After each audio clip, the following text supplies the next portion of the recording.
Hello, my name is Matthias and welcome to the FPL Scope and this video where I'm going to go through my table prediction for this upcoming Premier League season. And I'm also going to list the top 3 fantasy Premier League assets from each and every team in the Premier League.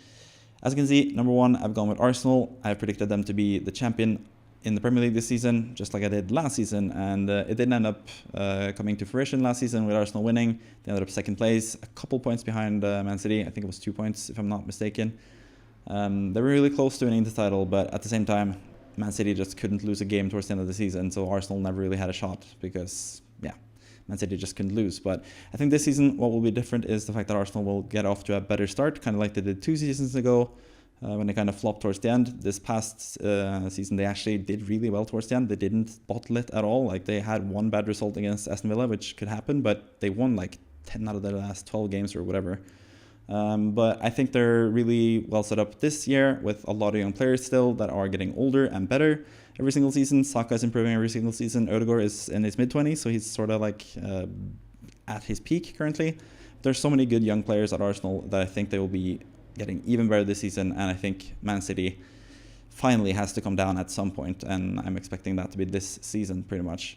When it comes to the best Arsenal assets, I think Odegaard is a slightly better asset than Saka just because of the price. I think Saka will get more points than Odegaard, but I don't think it will be worth the 1.5 million difference.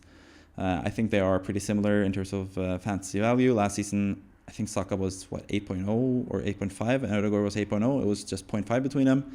And I don't really see why it should be 1.5 between them. But at the same time, I think Saka is a tremendous asset. I think he is someone that will be in my team at some point this season.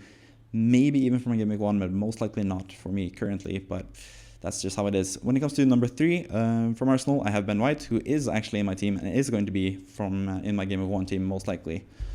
So this is a list for the whole season, not just for game week 1, obviously. I think Saka over the course of the season will be better than White in terms of being an asset. But since he's come back late from the Euros and stuff, there are other players that I'd rather have in midfield currently, namely Salah. That means that I have White as a more important player to me currently in FPL for game week 1, but for the whole season, I think Saka will be better than Ben White. But I think all 3 of these players will be amazing, and Arsenal obviously have a lot of good assets since they are such a good team.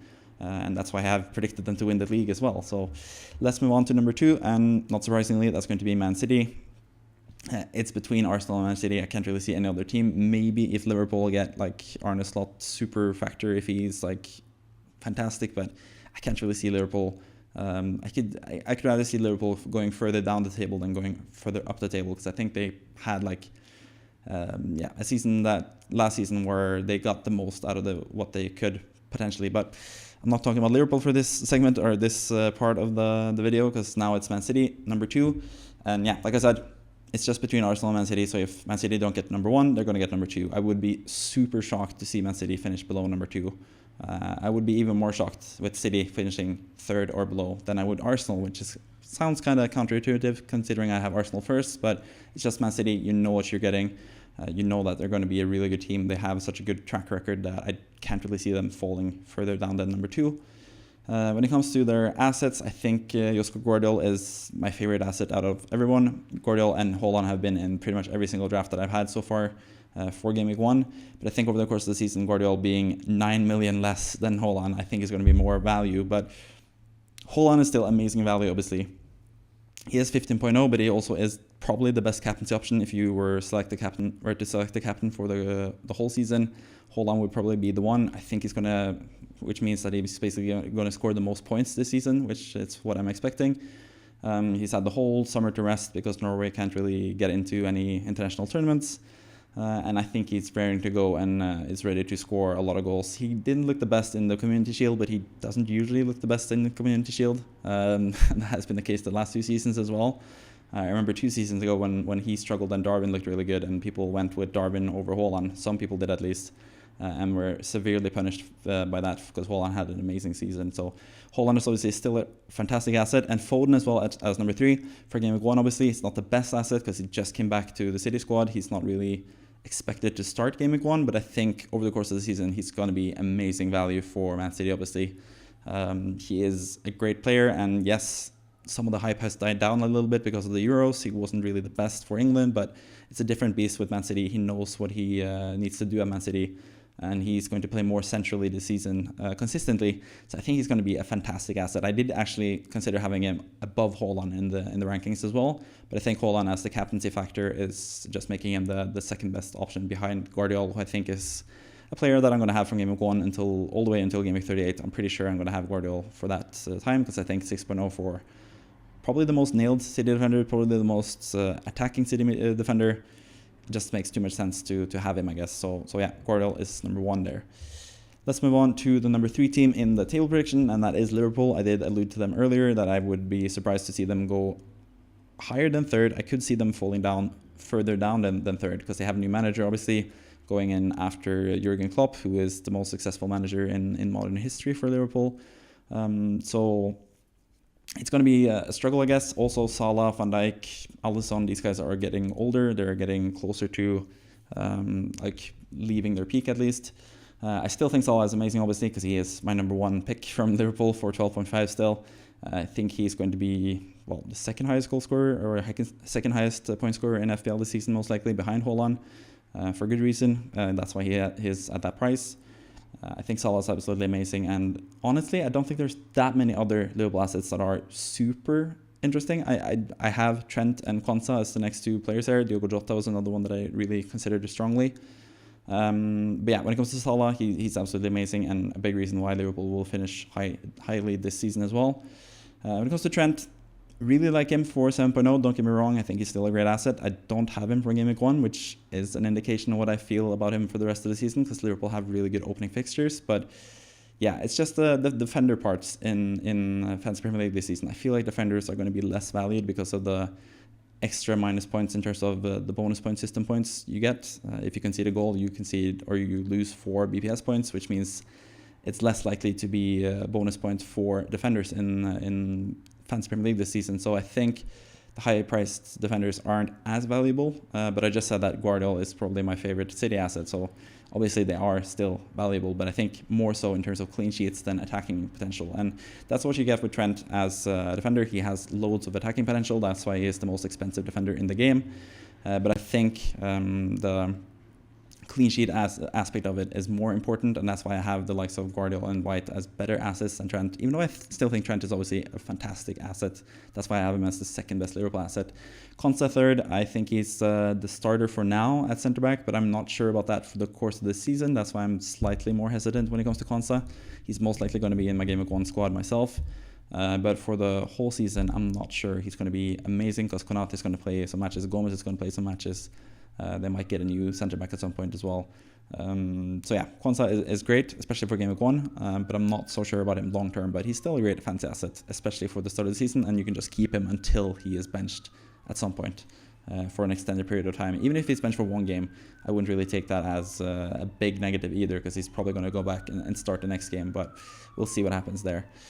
Let's move on to number 4 in the table, as there's a police car driving by my apartment, so you might hear that, especially now.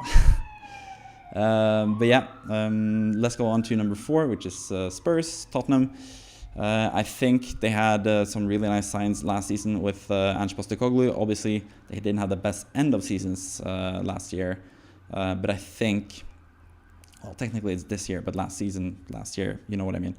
But I think that was more down to the fact that they were really tired. They didn't really have the best squad, and they couldn't cope with the whole long season, especially with the new system under Ange Postecoglou, where they need to go and be super fit as well to withstand that over the course of the season. But now they've gotten a new striker in Solanke. He is my favorite asset from Spurs as well, 7.5. He's underpriced. You have to imagine that if he had gone to Spurs earlier in the window before FPL launched, he would have been 8.5 most likely, or something like that. So I think it's just underpriced because he's priced as a Bournemouth striker now that he's a Spurs striker. I know people make a big deal out of him not being a penalty taker, but he didn't really take penalties for Bournemouth either, because they didn't get any pens, and that's the same with Spurs as well. They don't really get that many pens, or at least they didn't last year under Ange Postecoglou. And I can't really see that changing too much. Spurs fans will probably say that they should have had so many more penalties, so maybe that will even itself out a bit this season, so maybe penalties will come into play, but I don't think it's that big of a factor for Spurs. So with Solanke being 2.5 million less than Son, I think it's just a better asset than Son, full stop, basically. I also think Destiny Udogie or Pedro Porro, I think those two guys are really close in terms of value as well. Son obviously as well, since I have Udogie and Son and not Porro here. But Udogie is just a player that I have a lot of affinity for. I had him at the start of last season, and I feel kind of vindicated in that because he had a really, really good season, even though Spurs weren't the best defensively. Hopefully, for Spurs' sake, they will be better defensively this year, and I think they will be as well, now that they have one more year together. I think their team will be more set and more... like they will have more control over things now under Ange than they did in the first season, because the fast start to the season for Ange last season made people forget that it was still his first season. It's really difficult to have a really good first season for a team, especially fighting for the top 4 spots in the Premier League. And I think this season Spurs will show that they actually have a better chance to do well this season than they did last season. When it comes to assets again, Heung-min Son at number 3. He's going to play more as a left winger, less as a striker this season. That's again another reason why his value should be slightly lower, I think. I don't think he should be worth the same as Saka and more than Foden. I think those two guys are better FPL assets than Son currently, especially since he's going to play on the left pretty much every single time. But at the same time, I think Spurs will be better than last season, so he's still a viable asset. That's why I have him as number 3, even though I think he should have been probably slightly lower price as well, but 10 is not the worst price for Son either. He has been outperforming that sort of price in years past, so I can definitely see him doing that again. So that's Spurs at number 4. Number 5, we have Newcastle, who finished 4th 2 seasons ago, and they struggled a bit more last season because they had Champions League to deal with as well. That's another reason why Aston Villa are not in the top 5, as you can see currently, because I think the Champions League run will take its toll on them, like it did with Newcastle last season. But Newcastle have a really nice team going. They have Eddie Howe for a couple of seasons now, and they are looking really good. They have Isak up front, who really had his breakthrough in the Premier League at least last season, scoring so many goals in very few minutes compared to how many goals he got. So I think Isak is still the best asset. He's pretty much the most nailed player in most drafts that I've seen. You hardly ever see anyone go without Isak, and that's for good reason, because he's such an amazing striker who's taking penalties and is just amazing for Newcastle, basically. Anthony Gordon as well, he's going to be super nailed. 7.5 for a midfielder from a potential top 4 team is nothing, pretty much, especially when he plays as much as Gordon does. He's going to play pretty much every single game for Newcastle, and I have a lot of faith in him being really good at that price as well. And then finally we have Lewis Hall, and this could be any 4.5 defender from Newcastle, depending on who starts. I don't really know yet who's going to be the nailed starter. Is it going to be Burn? Is it going to be Hall? Is it going to be Guehi coming over from Crystal Palace to play 4.5? Is it going to be Trippier leaving, making Livramento the best 4.5? So pretty much the third spot is just whoever becomes the starter for 4.5 from Newcastle, because one of those guys has to play quite regularly, at least. And it could be all 4 of them as well, potentially. If they start with Hall, Burn, Guehi, and Livramento eventually. That could be the case. They could have 4 starting 4.5 midfielder or 4.5 defenders, or they could have just 1, which I think is the most likely, I guess, out of those situations. But yeah, for now, I think Hall is looking the most likely to play more than the others. I think Dan Burn at left back wasn't really the best last season, so I think they need a proper left back, and it seems like Lewis Hall is the pick of the litter, I guess, out of those guys. So yeah, he's my favorite defender from Newcastle as of right now, but that could easily change, especially if Trippier leaves and Livramento is going to be the starting right back. Then he would be the best option, obviously. Number 6, we have Manchester United, and I'm not feeling too good about this prediction. It's more so just the fact that they are Manchester United, I guess, which shouldn't really be an argument now, because it's been like 10 years since they were any good at all. But I don't know, they just have too many resources, or too much resources to finish that low 2 seasons in a row, and they have strengthened their team a bit. They have Masraoui, who I actually have as my most valuable player for Man United. They brought in De Ligt, they brought in Lenny Yoro, who's out obviously, but he's going to be coming back at some point and be part of a much more secure defense this season. I think Onana will take another step up and be much better this season than he was last. I think Garnacho is going to go to another level. Bruno Fernandes is another player that thrives when the rest of the team is playing better. So and Rashford can only be better than last season. So I think there's plenty of reasons to have positive thoughts about Man United. Kobe Mainoo is going to play the whole season as well. He's going to be amazing in midfield. So there are actually quite a few reasons to put them higher in the table as well than 6th. But at the same time, they haven't really proven anything the last few years. And if if they were named something else, if they were named Brighton, for example, I would have them lower, most likely. But yeah, when it comes to assets, I think Mazraoui as a starting fullback for Man United, attacking fullback as well, for 4.5. If they are going to push into the top 4 spots, basically, and they have a defender for 4.5 who's super attacking, kind of similar to Newcastle here, then he's going to be a really good asset. And there's not that many other great assets from Man United, I feel like. The other two are Garnacho for 6.5, which I still think is a great price. He was 5.0 last season, obviously. But now he's going to be more secure in the team, most likely, unless Amad Diallo becomes absolutely amazing and Rashford plays ahead of him for some reason. I still think Garnacho is the best winger at Man United, so I think he should start and play most of the season anyway. But yeah, Garnacho is a great pick for 6.5. And also Bruno Fernandes, still 8.5. I still think it's a bit too much, the fact that he's the same price this season as last season, even though, or was it 9.0? I think it was 8.5 last season as well. Yeah, the fact that he's still that price seems a bit off to me, but at the same time, he could also be worth that price.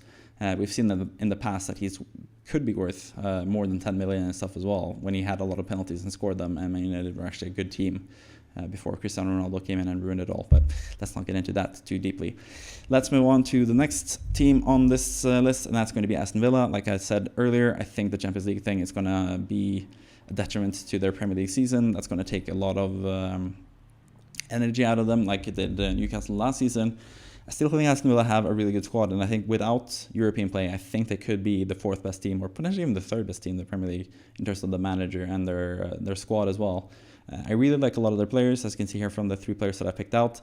I think Leon Bailey is the best asset, just because he's 6.5 and he's pretty much the only super nailed right winger at Aston Villa. Diaby has gone.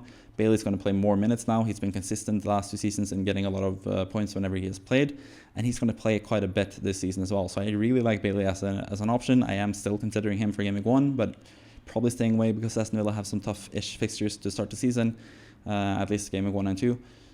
But from Game Week 3 onwards, I could easily see myself having Bailey in the team, and I could easily also see myself having Watkins in the team. I might even do the Haaland to Watkins swap in Game Week 3, just because Watkins has really good fixtures from that point on, and Haaland has some tough fixtures in Game Week 4 and 5, I think, if I'm not mistaken.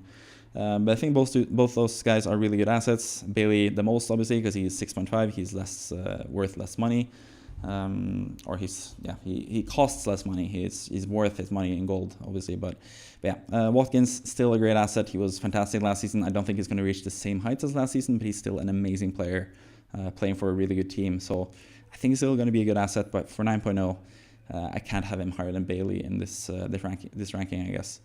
Then we have Ian Maatsen as the 3rd player in the list for Aston Villa, and I think he's going to be the starting left back for Aston Villa. And for 5.0, again, for a really attacking fullback even, who's really good at getting assists and stuff, for a really good team, I think it's worth the price at 5.0, especially for a team that could keep some clean sheets as well. If Tyrone Mings is on his way back, Konsa is there, Pau Torres is there, obviously. They have a lot of good defensive players, and they have Martinez in goal. Emi Martinez, who is one of my favorite goalkeepers of all time. Even though I think he's slightly overrated, but that's a different story again. So let's move on to the next team. Number 8, we have Crystal Palace, which is surprisingly high for them. They haven't finished higher than 10th, I think. I think it's that team, it's Palace, that haven't finished higher than 10th ever in the Premier League or something like that, if I'm not mistaken. But I think this might be the year. I actually thought about having them even higher. I thought about having them ahead of Man United and Aston Villa at some point as well, potentially even Newcastle, because I think they just have a really good team currently. Eberechi Eze is a big part of that, obviously. They sold Olise, but they have replaced him well in Kamada and Ismail Assar.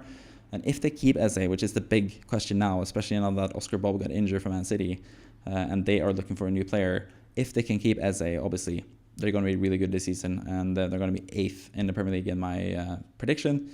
Eze is also obviously the best asset, I think, from this team. 7.0 for a midfielder who is going to be on all set pieces, penalties, be the talisman for his team. He has shown his class the past season how good he can be at his best. So I think he's the best asset, but there are a lot of good assets from Crystal Palace as well, I think. I think Henderson is underpriced as a goalkeeper. He is my favorite goalkeeper to have in the game currently. He's my starting goalkeeper for Game Week 1, and I can see myself having him for most of the season as well for 4.5. I think he's really, really good for that price, especially now that it seems like Johnston is not going to be a factor for this upcoming season. So Henderson seems to be pretty nailed as the number 1 goalkeeper with Crystal Palace, and I think he's a really good asset for that reason. Yeah, I think he's pretty much the best asset for that reason in terms of defenders from Crystal Palace, even though there are some other good options in Anderson, Munoz especially, who I really like, who I really was close to having in this top 3 list, and Guehi if they keep him, for example. But I think Henderson is just, out of the lack of other goalkeeper options, he is probably the best asset out of those Crystal Palace defenders. So he's my number 2 pick here. And then third, I have Jean-Philippe Mateta, who I think is an amazing striker. He had what people would probably call a purple patch last season, but I think he's proven, especially now also in the Olympics, he was really good. Obviously, he played against younger opposition there, so he should look good. But still, he looks like a proper striker, and it seems like he has unlocked something under Glasner that we didn't really see in him before. He had an amazing end to last season, as did Crystal Palace, and I think that will only continue under Glasner. Even though they have sold Olise, but they have strengthened their squad as well. They have other players that are going to be really good. They have Cheikh Doucouré coming back from injury. He's going to be good. Chadi Riyad in defense going to be good. I feel like they are strengthened from last season, even though they lost one of their best players in Olise. But you also got to remember that Olise was injured for most of last season as well. So on a whole, I think Crystal Palace are looking a lot better this season, and I could see them going higher than 8th. And I can't really see them going lower than 10th either way. So I think they're going to be setting a record for themselves in terms of Premier League finishes this season at number 8. Number 9, we have Chelsea, which is, again, probably surprisingly low to a lot of people, especially considering I like a lot of their assets as well in FPL. But again, it's just Chelsea changing managers. I don't really know why they moved on from Pochettino. Yes, I like Enzo Maresca as manager, and yes, he is a big reason why I have Leicester pretty far down in this table. The fact that he had left Leicester for Chelsea, as did Dewsbury Hall. But at the same time, it's a new manager, it's a new system. They've looked really bad defensively this preseason. They're going to have to adapt to this upcoming season. They got a lot of penalties last year. I think that's going to go down slightly because that's always something you have to assume when a team gets like 10 plus penalties like they did last season. But yeah, I think Chelsea on a whole, it's going to be another rebuilding season because they keep having rebuilding seasons and then they tear down what they built a year later because they were unhappy with the manager. That's just Chelsea now with the owners that they have and their history that they have. The fans are used to changing managers left, right, and center, so they want manager gone after 5 bad games. So yeah, it's just a mess of a club, really, I think, Chelsea. So that's why I have them 9th.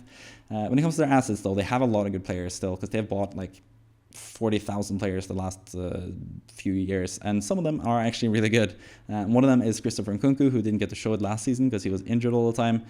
A lot has been said about Nkunku in FPL terms this summer because he is just severely underpriced at 6.5. I still would have considered him even if he was like 8.0, I think, because he's just an amazing asset, especially seeing as he is listed as a midfielder. He can play up front as well. Rather than Jackson, he can play in the 10, he can play on the left, he can even play on the right, and he's going to play pretty much all the time for Chelsea, assuming he stays fit, which is always the question with him. But before his final season in the Bundesliga, he didn't really struggle with injuries either. So I think he's going to be fine when it comes to fitness. And if he is going to play every single game, 6.5 is a joke of a fee for him, pretty much in FPL. The same could also kind of be said for Neto. He was priced at 6.5 because he played at Wolves, obviously. Now he's moved to Chelsea. If he's going to be the starting left winger for Chelsea in most matches, which I assume he will be, he's going to be a tremendous asset as well. That hasn't really been talked about that much, but that's because it's prior to game week 1 and he's just joined a new team. So obviously he's going to need some more time to get acclimatized. But we saw last season Cole Palmer, who is my 3rd player on the list here, he joined Chelsea and needed a couple weeks to get into the hang of things. But after that, he was an amazing asset especially for his price. Like, he was one of the best assets of all time, scoring the most points in FPL, even though he started at a price point of 5.0, which is kind of ridiculous. But yeah, I still think Palmer is a great asset this season, but it's just the fact that there are 2 other Chelsea midfielders that I think are better than him, which sort of, as assets at least, in terms of the price, it just sort of dampens the appeal of Palmer. But I think I can see myself having Palmer at some point this season as well. He is 10.5, which is quite expensive, but if he continues to produce like he did last season, 10.5 is absolutely nothing, basically. So yeah, I really like the pricing of him, actually, because I think he is going to be a really good player this season, but I think there are other options you could go for that are cheaper. So I think he's really nicely priced. And he is not that popular in terms of the FPL engaged managers currently. In terms of the larger player base, he's super popular, but I think that might be warranted later on in the season, potentially. But yeah, we'll see what happens with Palmer. But he's still an amazing player, obviously, probably Chelsea's best player, even though I really like Nkunku. And yeah, he's going to be a great asset still, even though I think Nkunku and Neto are better priced in terms of having them in my team at least. Number 10, we have my favorite team, West Ham, and some people would have them higher, some people would probably have them lower, but I don't know. I think, again, sort of like with Chelsea, new manager, a lot of new players. It's going to be sort of a rebuilding season-ish after so many years with David Moyes. It's going to be a bit of a change since that. I'm not entirely sold on Lopetegui as a manager either, but we'll see. He can prove me wrong, I guess. But just the amount of talent that West Ham have, I can't really see them going further down than number 10 with all the talents that West Ham have at the moment. In terms of the FPL assets, I think Kudus is the best asset at 6.5. I think that's really cheap for a player that's going to be pretty nailed in the team, who has so much potential. He's also really good when it comes to shooting on target and also when it comes to winning fouls, which is going to be more what's the word I'm looking for here? They're going to get more bonus points at least from it this season, so I think he's going to be really good. Jared Bowen is $1 million more expensive than Kudus, but I still think he's a great option. He's probably still going to be the best West Ham player. He was just named West Ham captain. He's going to play pretty much every single game, and he is an amazing player. So I think for 7.5, he's also a really good asset that I can really see myself having at one point this season, but probably not at the start of the season when West Ham have such tough fixtures. And then number 3, I have Emerson Palmieri, who's going to be the starting left back for West Ham for the foreseeable future. He's the only main left back. Cresswell is there to play some rotation minutes sometimes, but Emerson's going to play pretty much 30 plus matches as a starter for West Ham this season. So for 4.5 for an attacking fullback, again, that's the thing I keep bringing up. 4.5 attacking fullbacks from good teams are worth it in FPL. And I think West Ham will be a lot more solid defensively now as well. Last season with Kurt Zouma and Neef Gerd, it's kind of understated how bad they were last season for West Ham in terms of the overall player base. In terms of West Ham fans, it's not overstated because we all saw how bad they were defensively. But now with Max Kilman, Jean-Claire Todibo as well, Wan-Bissaka at right back, it's just strengthened across the board. So I think West Ham will be a lot better defensively this season, and that will bode well for Emerson, who's a really good 4.5 candidate in defense as well. Further on in the season, from the start of the season, probably not, but as someone that you can keep for a longer term, I think he's going to be a really good asset for West Ham this season. Number 11, we have Brighton, and this is sort of the bottom part of the top end of the table, I guess. I think number 1 and number 2 are sort of in their own category, Arsenal and Man City. And then Liverpool, Spurs, Newcastle, I think will duke it out for the 3rd, 4th, 5th spots-ish. And then I have a section of Man United, Villa, Palace, Chelsea, and West Ham, and potentially Brighton. I think all those teams could finish within the top 6. Most likely, and Brighton are sort of the bottom tier of that. I think Brighton have a really good team. They have a lot of players as well, and they keep bringing in new players. Now they're going to get Jorginho Rutter from Leeds. They're getting Brian Grahuda or whatever his name is from Mainz. They already have so many attacking assets still, and Ciso's coming back fully since last season. Mitama's coming back from injury from last season. Joao Pedro, Minte they brought in. March is still there. There's just so many different talents there offensively. Joao Pedro, not sure with the Rutter signing that he's going to be entirely as nailed as we thought previously. They still have Evan Ferguson as well, obviously, who is assumed to be a really good talent that's going to be blossoming and potentially being 100 million plus type of striker. And they also have Welbeck, who keeps playing every single time, every single season for Brighton as well. So they just have a lot of people to choose from. But I think Joao Pedro's versatility, the fact that he can play as the number 9, as the number 10, even on the wings, I think that's going to bode well for him in terms of FPL. So I think he is a really good asset for 5.5, especially currently with all the other players sort of coming into the squad. I think he's going to be the starting number 9, and Evan Ferguson out injured as well. I think he's a really good asset from the start of the season at least. Kaoru Mitoma as well should not be discounted. 6.5 is the same price it was last season when everyone was super into him and thought he was a nailed-on player for every single team in Game Week 1 last season.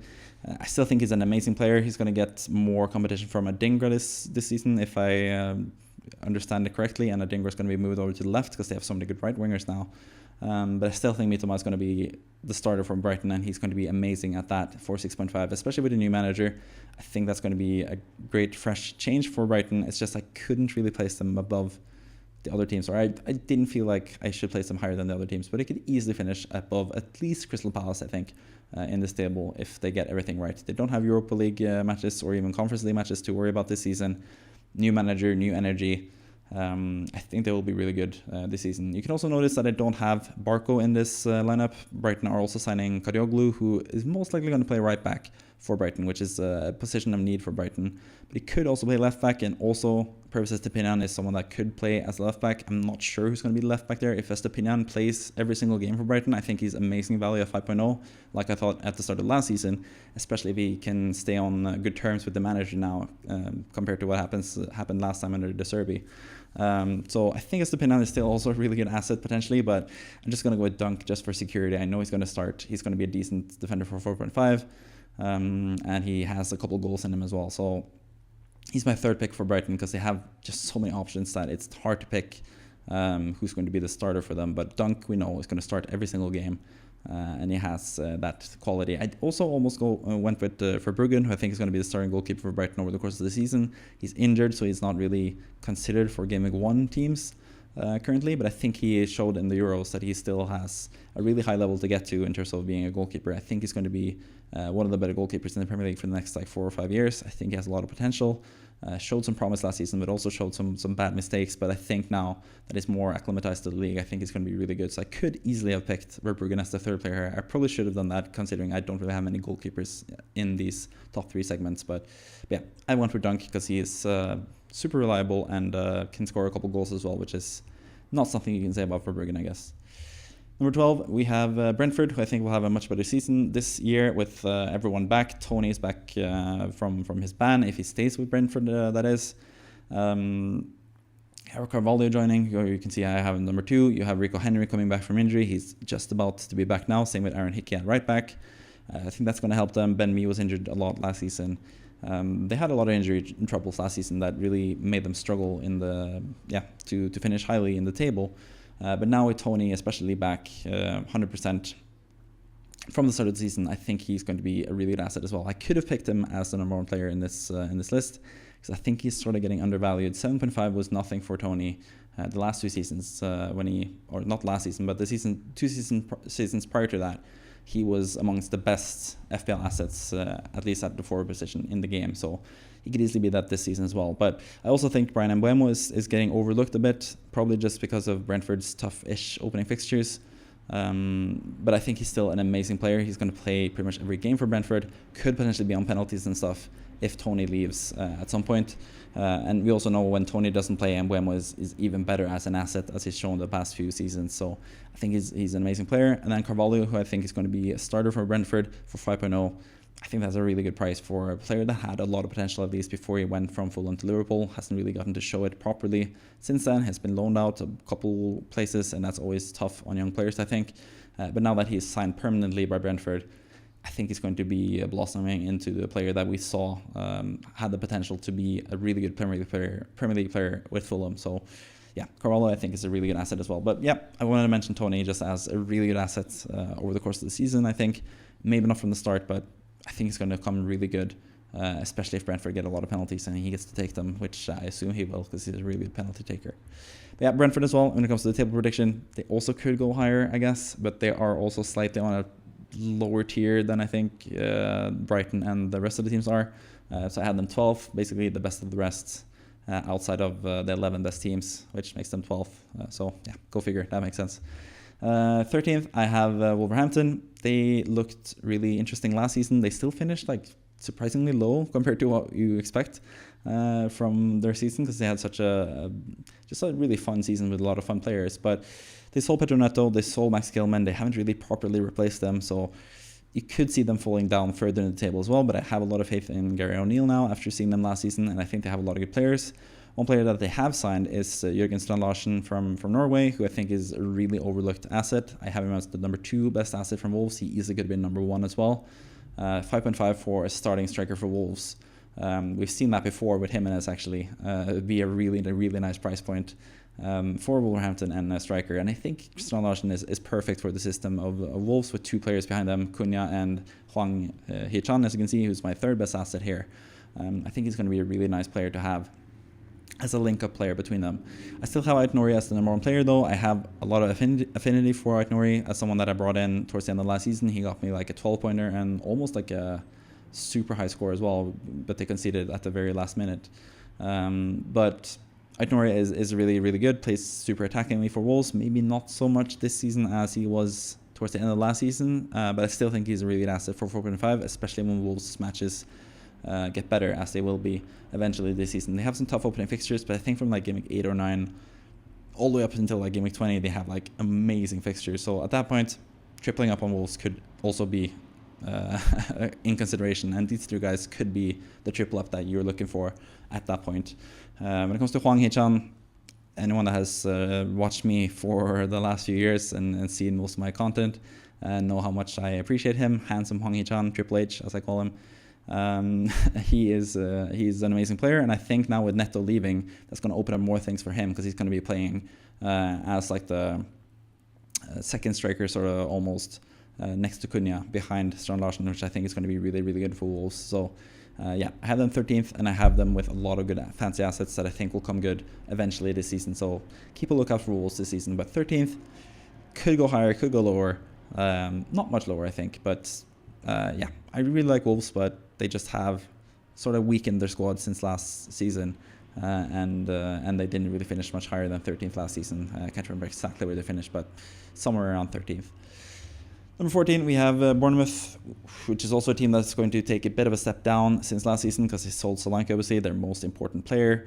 It looks like now they're going to sign a new striker. I can't remember his name exactly, because he's from like the Brazilian league or something, if I'm not mistaken. I just saw it right before I started recording this, so I haven't really looked too much into it. But they're signing a striker for a lot of money, so that might mean that Enes Onal is not as good of an asset as number 2, as I have him here. But again, I struggle with Bournemouth. I don't really think their defense is that good. Senesi is 5.0 for some reason. I don't really know why. He had some good scores last season, so maybe that's why he's been bumped up to 5.0. But it seems a bit weird. At 4.5, he would have been a really good defender, to be fair. So maybe that's why they bumped him up to 5.0. But yeah, Semenyo number 1. I think he's a really nice attacking talent for Bournemouth. He could play as a striker as well, assuming Enes Onal stays injured and the other guy that they are bringing in isn't really ready to go straight away. But even at right wing, I think Semenyo is a really good player. He's obviously listed as midfielders. I think he is one of the best 5.5 midfielders in the game, and I might go with him game week 1 as well. He's one of the players in contention there at that 5.5 million spot in midfield, so I really like him. I also like Tavernier. He's had some really nice patches in the past in FPL. I think he's a really good player in general, and assuming he is fit to play, he is a really good talent, but he also gets injured quite a lot, so that's why I have him less as an enticing option. This season, I also think Semenyo is just a better option, because I think he's more nailed. I think he has more of a goal threat as well. And yeah, I just like him slightly better. So that's what it comes down to in terms of the fancy assets for Bournemouth. When it comes to their table prediction, they could go lower, especially when they lose Solanke. That could have too big ramifications for Bournemouth. They might drop down further in the table. But at the same time, I have a lot of faith in Andoni Iraola. I think he will figure it out. But yeah, anyone that's looked at Bournemouth's squad the last 2 seasons and thought that it was one of the worst squads in the league, and now they lost Solanke, you would assume that they would be in the relegation battle, but I think they will be able to stave off it pretty clearly. They still might be involved in the relegation battle, but I think they will be further ahead than some of the other teams there. I think there's quite a bit of a chasm between Bournemouth and the teams like at 18th, 17th, 19th, 20th that we're going to get to eventually. But yeah, Bournemouth at 14 pretty much. 15th, we have Everton, who I think could also, again, probably finish as high as 11th-ish if everything goes right for them. They have gotten a lot more solid defensively under Sean Dyche, so that has come as advertised, but I also think Sean Dyche comes with a bit of a ceiling. I know they had a really good season at Burnley when they finished like 7th or 8th or whatever one season, but I think the ceiling with Sean Dyche, especially now that the Premier League is a lot better than it was back then, I think the ceiling is pretty much like 10th place. So yeah, I can also potentially see them going further down. They have been in relegation scraps the last few seasons, especially if they get a points deduction. This is obviously my prediction without a points deduction. I can't really take that into account before it happens. But in terms of accumulating the most points when it comes to playing 38 matches, I think Everton are the 15th best team in the league, at least.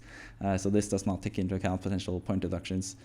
I like Everton's players a bit offensively. I'm not so sure about Calvert-Lewin in terms of being like a proper striker, but he is the starting striker for Everton for 6.0.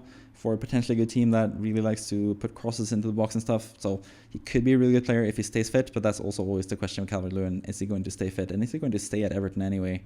Because he's looking for a pretty hefty contract and has been linked with several other teams. So yeah, not so sure about that. Mykolenko as well could also leave Everton potentially, but he's still, if he stays there, he is by far worth 4.5. You see even, I even forget his name, Jake O'Brien, is it? O'Brien, I think is his last name at least, that joined them now as a centre-back. He's going to be the backup to Brentford and Tarkowski, and he's still 5.0. Because they think Everton defenders are worth 5.0, but for some reason Mykolenko sort of escaped that despite him having the best points per match out of any Everton defender last season. So don't really understand that, but yeah, for 4.5, if he stays, if he keeps being the left back for for Everton, then that was really offensive to both fans, I guess, both sets of fans. But if he stays at Everton, Mykolenko, I think he's a really, really good asset for 4.5, and he's someone that I, again, might potentially start the season with. He has been in some of my drafts at least. Calvert-Lewin I already talked about, and then we have Iliman Ndiaye, who didn't have the best season at Marseille, but now he's back in England, where he had a really good season with Sheffield United 2 seasons ago, basically. He could, again, be a really good player. I think he's going to be playing more as a second striker, so I wish he was more... If he was a 5.5 midfielder, I probably would have had him in my squad potentially as well. But since he's a forward, there's less forward spots. There's a lot of forwards that I want to have and fit into the team. He just doesn't really fit into my FPL plans currently, but later on in the season, he might be the one. He might even play as a starting striker if Calvert-Lewin is not fit at some point this season. So, yeah, I quite like Iliman Ndiaye. People haven't really been talking about him too much because he has been sort of not really in the picture since he moved away from Sheffield United. But I think he might be a really good asset for Everton across the season as well. But it's a shame that he's listed as a forward, I guess. Number 16, we have Fulham, and there's actually quite a few players that I like from Fulham in terms of fantasy Premier League. It's just the fact that they struggled a bit last season. They were, low to mid-table team last season as well. Weren't really in a big relegation scrap either, but they were sort of flirting with it a little bit. But at the same time, they've lost João Palhinha now. They also lost Tosin Adarbayo in central defense. They are looking to bring in Diego Carlos from Aston Villa, which could help them, obviously, defensively. But they've lost some important players defensively, which I think will be a detriment to the team. But at the same time, they also have brought in reinforcements in Smith Rowe. They also have Muniz from the start of the season this time. He showed at the latter half of last season that he is a really good striker. So I think those two guys starting is going to help them offensively, but defensively they're going to struggle a bit more. Rodrigo Muniz, I was super high on from the start of this preseason.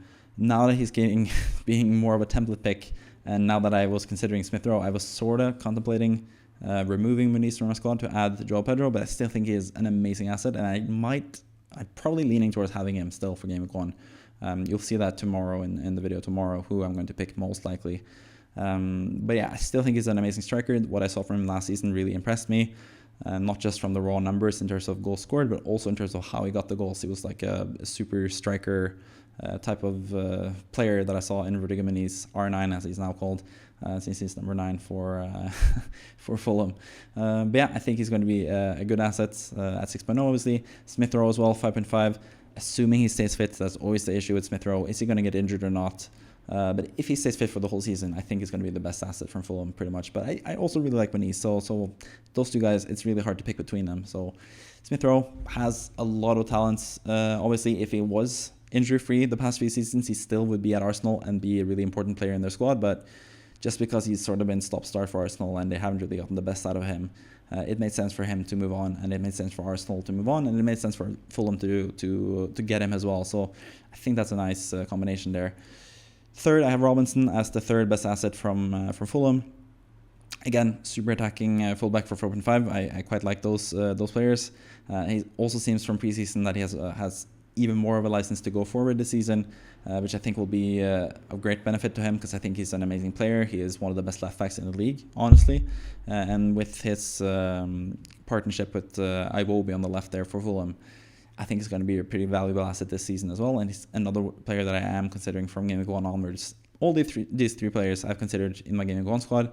Feels a bit overkill to go triple Fulham despite or even with their great fixtures to start the season. But all these three guys are warranted picks in your game 1 squad if you want them. But at the same time, it just feels a bit wrong to me to have triple Fulham, but maybe I'll go there anyway. We'll see what happens with my squad. Number 17, we have Ipswich. I actually have them keeping their place in the Premier League. That's because I have 2 other promoted sides that are going down, and I also have another team that I don't really have too much faith in. You can already gather who those 3 teams are because I've listed 17 other teams in the table already. But when it comes to Ipswich, I think just the fact that they have, this is another reason why I had Luton highest out of the promoted sides last season, just because it's new for them. They haven't really been in the Premier League for a long time. Probably a lot of old Ipswich fans who know the feeling of the Premier League because they were in the Premier League back in the 90s pretty much. Maybe even the 2000s if I'm remembering correctly. I can't remember exactly when they went down, but they're going to have a lot of enthusiasm, and I think that's going to go a long way. We've seen it before with Luton. Blackpool comes to mind as well. Huddersfield stayed for a season even though they had a really poor squad. I think that's just a huge plus, and with the 3 teams below them, I think they have enough firepower or capabilities to finish inside the Premier League this season or for next season as well, being 17th and avoiding relegation pretty much. When it comes to their assets, I think Ben Johnson for 4.0, he's going to be a fullback. He's going to play in midfield sometimes. I think he's going to be pretty nailed.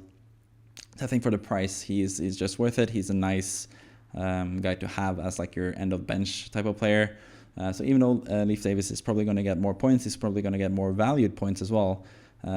He's the reason why Johnson is such a valuable asset is the fact that he's 4.0. He is the cheapest. He's basically, you have to pick someone for that price to just be your bench fodder. So why not pick someone who could potentially get points? But Leif Davis, whatever you want to call him, he's amazing. Obviously with a lot of assists, he's the focal point. Kind of not focal point. I guess that's the wrong word, but he's sort of like the main creator of goals at Ipswich in terms of his assists. 18 assists last season, I think. Absolutely amazing. So yeah, for 4.5 he might even be worth it at some points this season when Ipswich have really good fixtures. That might happen eventually. 4.5 it's not that big of a price anyway, so I think he's a really good asset. Finally, the third asset, not really too much to go over here, but I think Connor Chaplin, if I'm not mistaken, at 5.5 as the attacking midfielder. He's the most nailed offensive player that they have. He's the most, in terms of talisman, it might probably be Chaplin in terms of the actual focal point of Ipswich. So I think he could be good for 5.5, but again, it's Ipswich. You don't really have too much faith in them, so they have to prove it before you go for these types of players. Apart from maybe Johnson, who's the cheapest price. So if you want just a cheap defender for the cheapest possible price, I think Johnson is a viable candidate there for Ipswich pretty much. Moving on to number 18, and the first team that is going down for me, and that is Nottingham Forest. They've struggled with relegation or tried to avoid relegation the past few seasons, and I think finally it might catch up to them this season. They have some nice players, obviously Gibbs White, as you can see here. Avoni, who I also have a lot of faith in. I think he's better than Chris Wood over the course of the season. That's why I have him as the best asset. I think he's going to be the starter eventually for Nottingham Forest, even though Chris Wood is also a decent striker. But yeah, they have some good players, but it's just a hunch that I have about Nottingham Forest. They've struggled with relegation potential the last few seasons. And I don't know, there's just not enough good players, I think, in the Nottingham Forest squad. Gibbs White is obviously good. He's my favorite asset from Nottingham Forest, but at the same time, he's also losing a bit of his set piece duties, it seems like, in preseason. He's most likely going to be on pens, but who knows? It might change as well. We're not entirely sure on that either. I haven't really seen Chris Wood and Gibbs White on the same at the pitch at the same time, and Forest getting a penalty. We haven't really put that to the test yet, so we don't really know if he's the starting or the main penalty taker for Nottingham Forest either. But I still think he's a good asset. He's been super consistent. I think the past 2 seasons he's had the same number of goals and assists, I think, in the league. But now that he's 6.5 as well, I think it's just a bit too much for Gibbs White. I'm going to stay away from him for the start of the season at least and see what happens, what develops with him. But they do have good fixtures, obviously, to start the season. So he's still a decent asset. I wouldn't be too mad or too critical, I guess, is the best word, if you had Gibbs White in your team for Game Week 1, but personally, I'm not going there myself. Mats Sells, I just wanted to pick a goalkeeper, and I also just want to make a point of the fact that I think he's going to be the starting goalkeeper for Nottingham Forest for the entirety of the season. I don't really buy into this Carlos Miguel hype just because he's tall and they struggle with set pieces. I don't really buy into that. I think Sells was finally a goalkeeper that actually played well for them, that they have permanently. So I think he should be given the nod in goal for Nottingham Forest, and I think he's a good enough goalkeeper to keep that place, make it his basically for this entire season. third, unlike Sells, I think Chris Wood is going to start the season at striker, and I think it's going to lose it to Avani. That's probably like my biggest hope in terms of Nottingham Forest keeping their place in the Premier League would be rekindling that relationship between Gibbs White and Avani that we saw towards the end of the 2022-23 season, where they actually had a really good connection and Avani kept scoring for fun. So I think Avani is actually potentially really, really good asset if he starts, but it's just the fact that Chris Wood is currently the main striker there that makes me sort of more hesitant to picking Avani. But if Chris Wood gets injured at some point, I think Avani is going to be an amazing asset for 6.0. Or even if Avani gets injured, I think Chris Wood could be an amazing asset at 6.0. But for now, I think the competition between them is sort of killing both of their chances to be the best potential Fantasy Premier League player that they could be. So yeah, that's Nottingham Forest at 18. I could easily see them keeping their place as well, but I think I just have a hunch of them going down, and it feels boring to go with 3 promoted sides going straight back down again, because the 2 remaining teams that I have are newly promoted sides and recently Premier League level sides as well in Southampton and Leicester. Let's start with Leicester first at the 19th place. They went up as the champions in the championship, so that should not be discounted, but at the same time they lost their manager, Enzo Maresca, and they also lost Dewsbury Hall, who's probably their most important player, or one of the most important players. And again, haven't really replaced them too much. But yeah, when it comes to their potential talents, they have Stefan Mavididi, who I think is an amazing player, who's sort of not getting talked about enough as a 5.5 potential asset. He's pretty much involved in everything Leicester do when it comes to set pieces and all that stuff. So I think he's an amazing player. He showed a lot of talents last season in the championship, and I think he can build on that and have a really strong season. We also have Woodfash in defense, who's going to be playing every single game for 4.0, and that's value in and of itself, just like I said with Johnson with Ipswich. So he's my number 2 pick. And then we have Ricardo Pereira, good old Ricardo Pereira, who's been really good at points in FPL previously. And he's been like, I think it was like 5.5 back in the day in FPL, but that's before defenders sort of got a price decrease in general. So yeah, Ricardo for 4.5, I could see him playing even further up the pitch as well. He's done that in the past for Leicester, so for that reason, he is still a really good asset. But again, sort of the same as with Ben Johnson and Leif Davis at Ipswich. I think it's the same applies here with Faz and Ricardo. The only reason you would consider a Leicester defender is just to have that super cheap end of bench type of player who plays every single game, and that's Woodfash. So yeah, I'm going to pick him as the number 2 player ahead of Ricardo Pereira here at my 3rd position. But yeah, that's it for Leicester. And let's move on to Southampton, who I think is going to finish at the 20th position. I'm going to go down, straight back down again. They went up through the playoffs last season, and obviously that's always a bit of a red flag, I guess, in terms of keeping their place, because that's usually a sign of a team that's not quite as good as the others. They have strengthened with Brighton Diaz, so I think it's the best asset for them for 5.5. He's basically going to be Armstrong just listed as a midfielder, because he's going to play up front alongside Armstrong. And yes, Armstrong is the penalty taker here for Southampton, but Ben Brighton Diaz could also potentially get penalties. We have seen him take penalties in the past, so he had a really good end, or a really good season with Sheffield United after he joined them, scored a lot of goals initially. I think that's sort of overstating his case in terms of being like an AI darling and stuff. I think it's just the fact that he scored a lot of goals, or happened to score a lot of goals for Sheffield United last season. I think that's sort of an anomaly. I don't think he's going to be scoring as many goals as that on the regular, and I feel this sample size is just too small to conclude anything with Brighton Diaz. But AI seems to love him, and he could still be a good player. He's a forward listed as a midfielder most likely. So yeah, for that reason he's a good asset, but I don't think he's super good, because I don't think Southampton are super good. Armstrong as well, same goes with him. He's on pens potentially, most likely, like I said. He is going to start every single game pretty much for Southampton. He was the top scorer, or close to the top scorer in the championship a couple of seasons back when he joined Southampton. So he could be really good, but yeah, again, don't have too much faith in them. And then yet again, we have a 4.0 defender who you could consider if Southampton have easy matches and they do show some kind of defensive capabilities earlier in the season. So Harvey Billis is not the worst option either for 4.0 if you just need a final end of bench type of guy to fill in your defense there as the 5th member of your defense. And that's pretty much the table prediction for this season for the Premier League, and also my thoughts about the best fantasy assets from each and every team. I hope that was informative. I hope most of it made sense at least. It's tough to talk for about an hour straight without messing up sometimes.